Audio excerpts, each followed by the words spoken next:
boys and girls. In this video, we are going to be making a paper weaving.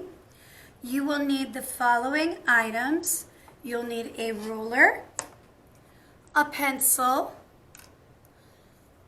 a bottle of glue or a glue stick, a pair of scissors. Now I have larger scissors.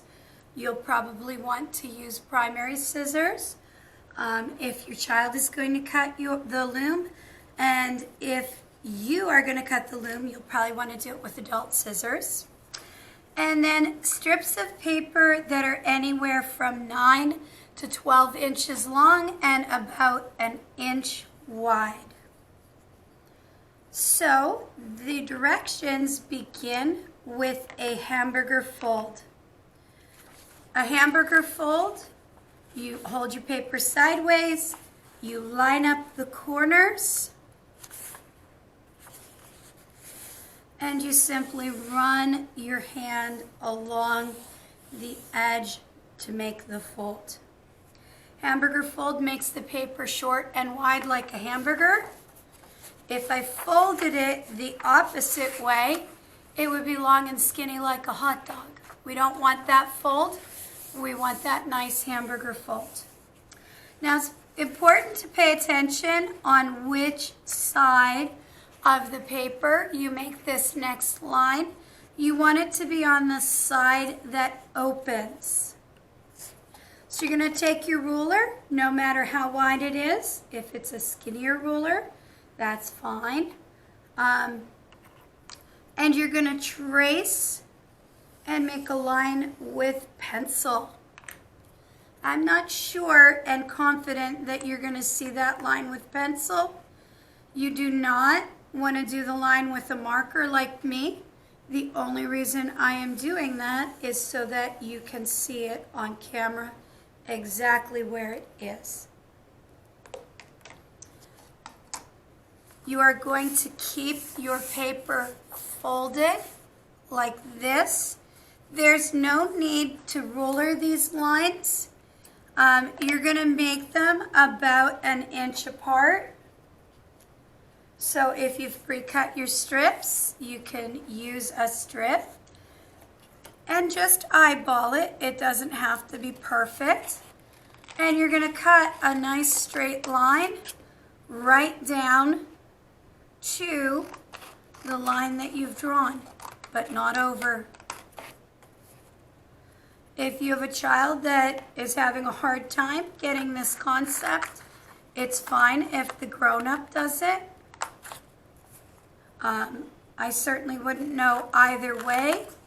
For my classes, I oftentimes pre-cut these because when you're teaching 25 children, you often get quite a few students that don't get the direction right. And in first grade, sometimes they struggle with this. So what you're prepping for one student at home, I'm prepping for 100 students. So this week I will be making 100 of these. Now my last one, if I go an inch, it's going to be very skinny. So I'm just going to split the difference and on purpose make my last one a little bit wider. So when we open up the paper, we're gonna usually in art class, we put our name and our section on this side. And it's first grade, so I put 1, and then the first letter of my teacher's name. So if I was in Miss McArdle's class, I'd put an M. If I was in Miss Hoffman's class, I'd put an H. Okay, so we're going to open up that paper, and this is actually going to be the warp of our weaving. The warp goes up and down. The weft goes from right to left. So weft rhymes with left. And that's the easiest way to remember. Now we're going to follow a very simple pattern. I'm going to kind of reverse this and start I'm going to start, let's see, the top would be here for you. So I'm going to start at the bottom for me, the top for you. You're going to start on the right-hand side, going over that first weft, and then you'll go under the second one, and then over, and then under, and then over, and then under, and then over, and under. And I'm going to just leave that in place. If you have a 12-inch strip like I have in the directions, it'll hang over and it'll be harder to mess up your design. So that's a benefit of actually having the 12-inch strips. Okay, now we're going to change up our pattern. We're going to start on that right side. So this one we started over. This one we're going to start under. And then over,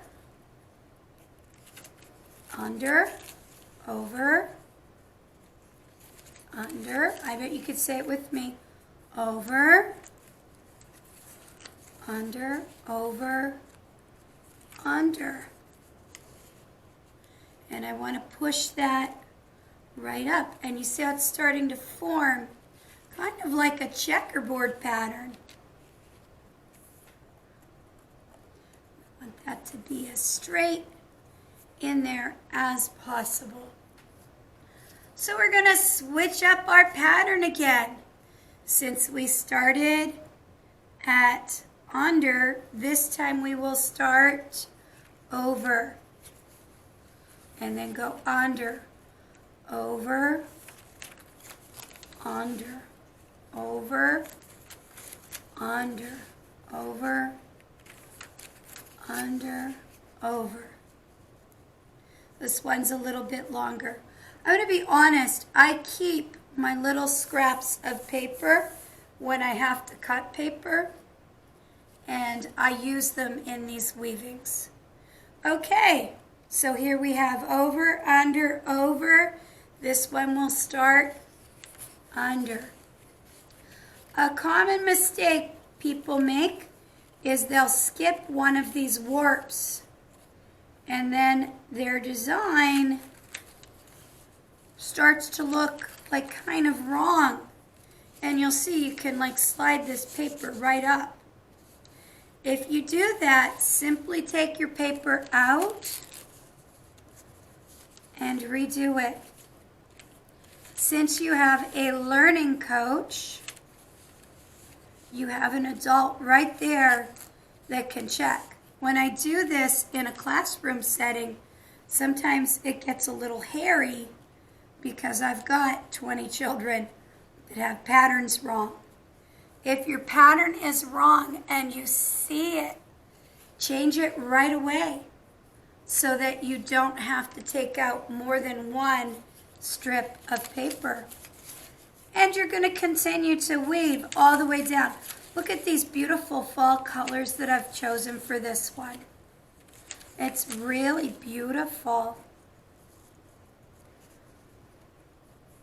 So when we get to the end, we're simply going to take a little tiny dot. We always glue dots, not lots. We're going to glue the ends down on both sides, like this. And we're going to rub to make sure it sticks. And then we'll flip our paper over and we'll glue on the opposite side. You want to go all the way down. I'm actually going to use this as a sample, which is why I didn't glue these last two strips, because I'll pull them out all day tomorrow. I'm sorry, I think first grade has art on Thursday. So all day Thursday, when I'm teaching this, I'll pull those 2 strips out and we'll do the same 2 strips over and over again. And when I'm done, well, this one's actually not done either. This is my sample from another year. But when we're done, they'll be nice and full, and you'll have a beautiful paper weaving. So I hope you enjoyed this video. I hope that you have fun making your paper weaving. I don't want to see you working more than 20 minutes on this, even if it's not finished, because next week your assignment is simply to have time to finish these. We're not going to photograph these and turn them in this week because I want you to take some time and work on finishing these. So I look forward next week to seeing your finished weavings, and happy crafting until then. Bye, boys and girls.